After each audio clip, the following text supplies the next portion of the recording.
Do you know who I am? I'm kind of a big deal. Welcome to another edition of Overtime with Dr. Michael Jacobs. And of course, this time, as you see, we have Mike Bordick, Hall of Famer for the Baltimore Orioles. How about that? I'm Chip Franklin, and let's jump right into something you guys were talking about during the podcast, which was conditioning. And is it possible, and because obviously, you know, Mike, you know this personally, and Doc, you do too, as a physician, as an Orioles physician, where's the line between the advantages to lifting weights and where do you stop, and who's in charge of that? Yeah. Hey, let me start this, Doc. All right. I know you got a lot of insight because there's always been a battle. It seems like ever since I came into the league, weight training started coming in the 80s, 90s. I came up with the A's, so everybody was lifting weights and things like that, and other things too. But there was always like taboo around lifting weights because you'd get too strong and you wouldn't be flexible enough. So you certainly had to stretch and things like that. But it started showing that, you know, guys were hitting for more power. They actually stayed pretty healthy, but you started seeing some injuries to tendons and ligaments. So the steroid use, I think, was causing a lot of that. I still think guys need to be big, strong, and fast to actually maintain through the course of a 162-game season. It is such a grueling schedule. The travel, you're playing different times, going to bed different hours. So the health and wellness of a player has been a key issue for 50 plus years. I don't know if they were concerned about it back when they were taking trains, but I feel like, and there's been a battle between the training room and the weight room. And I'm sure the doctors are right in there too. How do you keep players healthy over this grueling season? And for me, it was a lot about maintaining strength. But in order to maintain strength, you've got to lift heavy. You've got to get after it, because as soon as you stop, you lose a lot of strength over the course of the season. So staying strong is really critical. Nutrition critical too. But it's a hard balance, man, and they still haven't figured out in Major League Baseball. Well, there's truth to all of that. Certainly the science of muscle function, anabolic steroids has gotten intense scrutiny and elevation in the last 20 years. And there used to be a bit of a rift between the training staff and the weightlifting staff. I think that's largely gone away.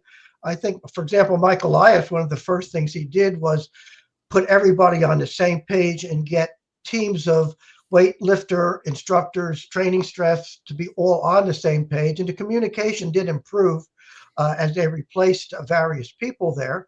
And again, as the science gets more exact, you've got to have a flowing program that as the season wears on and you do have an element of wearing down, you adjust your programs. With a lot of the technology to assess body mechanics and so-called kinetic chain, I think you can better focus on certain muscles to strengthen, knowing what specifically you're doing. For example, in golf, there's a lot more emphasis on core rotation because you do a lot of trunk rotation, and there's trunk rotation all through sports and pitching and hitting. So I think in recent times, the strength and conditioning staff has tried to focus on the specific muscles you do. They use more elastics in some programs as opposed to dead weights. And there is still a style issue of whether you're more into dead weights or kinetic weights, but I do believe it's improving. You have to modify it as the season goes. And of course, every player is different. You know, I remember the first time I saw Canseco in the weight room and we shared it, he looked like a Greek god. And for all the steroids he supposedly used, he never seemed to have a problem with those muscle injuries. It's because his DNA could handle it. We picked up a player who went from a skinny infielder to a Greek god, and every time he sneezed, he pulled the muscle, and I couldn't keep him on the field. And so it really depends on each individual's biology. And again, I think that's still part of the black art, is figuring out whose body can handle it and whose body can't. But you got to be strong out there. There's no question.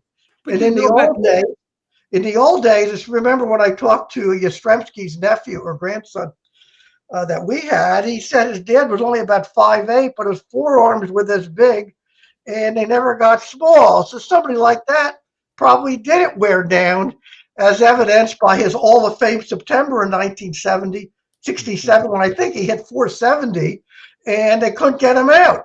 other guys do wear down. So it's a real art, and it's one of those arts you can't solve by analytics. It's one of those arts where you have to look at the patient, talk to the patient, and combine your talent as a evaluator with the analytics you can get from the computer data.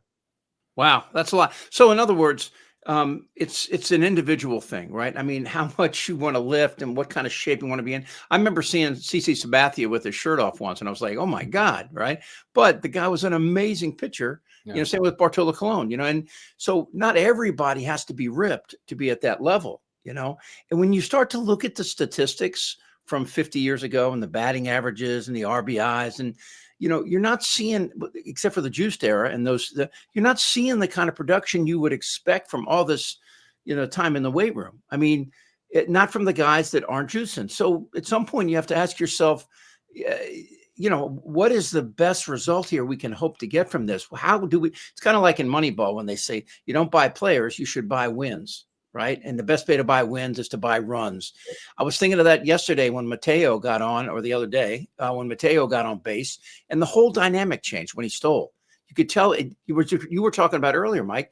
It just gets the other team back on their heels a bit, because when you have your head hanging and everything's going, that like you said, they're licking their chops. Absolutely. But it doesn't have to be an Aaron Judge.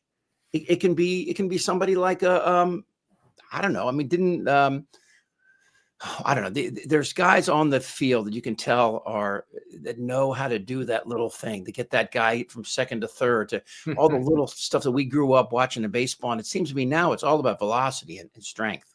Well, I always felt strongly that speed is totally underrated. If you look at when the Orioles were killing everybody, Mullins and Mateo were getting on base at a high rate, distracting pitchers, getting more fastballs.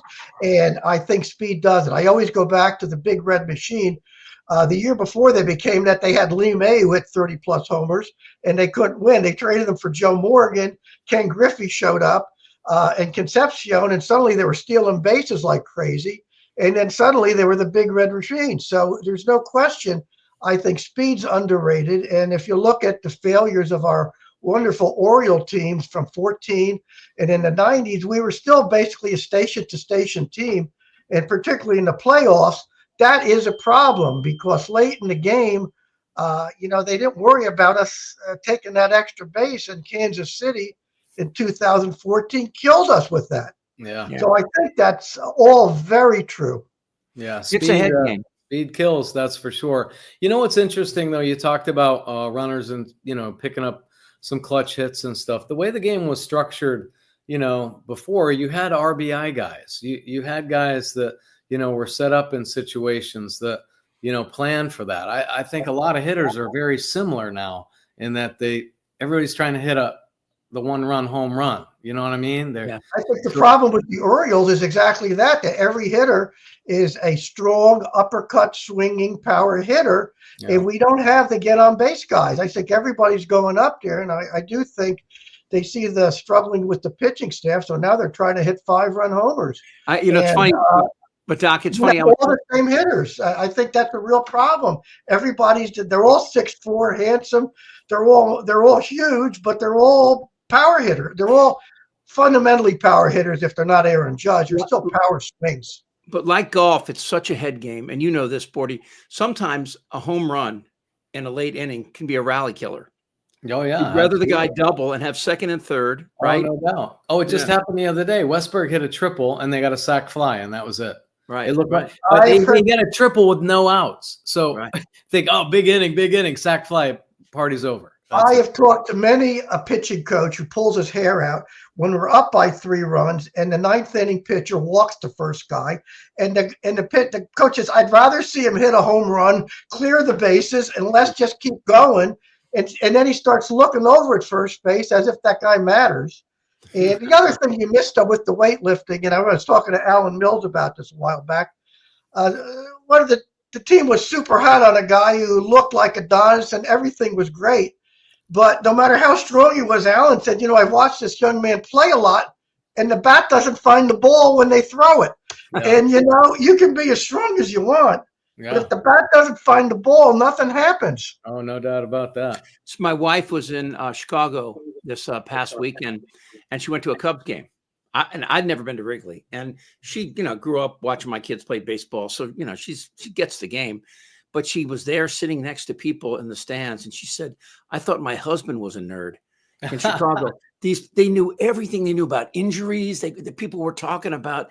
And I thought to myself, I'm glad to hear that, because I bemoan the loss of a lot of those fans, and a lot of it can go. I mean, in kind of a weird way, that's only one nice thing about gambling. It made people focus more on the stuff that would affect their bet, right? I guess so. Yeah, you're right there. That's a small consolation, but let me go back to the whole thing with lifting weights. So with pitchers, would we be better off in some ways having yoga as opposed to weightlifting? I know it sounds funny. And I'm sure a lot of these guys do it. They do it all. They really do. These guys are incredible athletes, and they're trying to do everything they can to make their bodies more athletic. And that's the ultimate goal, because baseball is really interesting in this. You get to a point and you better be an athlete or you're not going to play at the next level. You might be a good baseball player, but baseball players have to be really athletic to do the things they do out there. So becoming a good athlete is the priority. And there's so many different things they do. Yoga, certainly one of them, nutrition, one of them, weight training, and the different types of weight training, because some guys might not want to take the chance of Olympic lifting. So there are all kinds of different, ways to move around and have functional training to keep guys strong and loose, I think, through the whole year. One of the positives I've taken from last weekend's sweep by the Tigers was I saw Gunnar try to lay down a bunt with a man on first and 2 out. And I thought to myself, as far as I know, Mullins is the only really proficient bunter on the team. And it would seem to me that whatever you could do to get your opposition thinking, just to get inside their own head, would be great. That's why Sagano, I think, is such a great pitcher. Like you said before, without this 98-mile velocity, he's picking the plate apart, and it's really difficult for these guys. You go back, and we grew up with the Frank Tananas, Jamie Moyers, the Mike Boddickers. And I remember Boddicker struck out Carew once 4 times in a game, and after the game, Carew goes, "That's the worst guy I've ever struck out 4 times." Well, I find it a bit more bizarre that Mike said that a guy who throws only 92 or 93 is a finesse pitcher. Right. I don't really see 92, 93 as a finesse pitcher. Well, guys, that's it for overtime. I with a lot of pitches who still can throw pretty hard, but maybe things have changed. And by the way, Frank Tanana used to be a fireball until he hurt his shoulder. He could really bring it for a while. It just shows you how some people adjust. You got like the Jamie Moyers, and some don't. And I think Thor from the Mets never learned how to adjust, right? Once he got hurt. Well, that is Dr. Michael Jacobs, and a special guest on our overtime, of course, Mike Bordick. And you can see him, of course, on Bmore Podcast as long as you can with Dr. Jacobs. I'm Chip Franklin. Till next time, we'll see you. Do you know who I am? I'm kind of a big deal.